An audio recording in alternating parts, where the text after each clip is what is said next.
नमस्कार. आपण बघत आहोत गेले काही दिवस झालं इस्रायल आणि इराण या देशांचं युद्ध चालू आहे. याचा भारतावर पण खूप मोठा परिणाम होत आहे. आपल्या भारतातील अनेक जण आखाती देशात अडकले आहेत. आपण बघूया एकट्या इराणची ताकद किती आहे ते.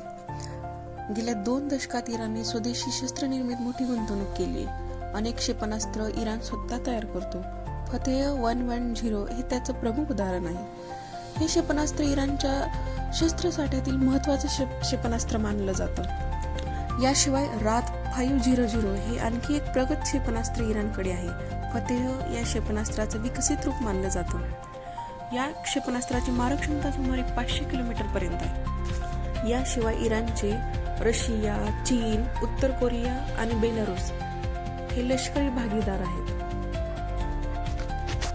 हे देश इराणला लष्करी उपकरणांचा पुरवठा करतात, जसे की हवाई संरक्षण प्रणाली असेल, मिसाईल रिलेटेड टेक्नॉलॉजी, संवेदक उपकरणं असतील, लष्करी विमानांची मदत असेल.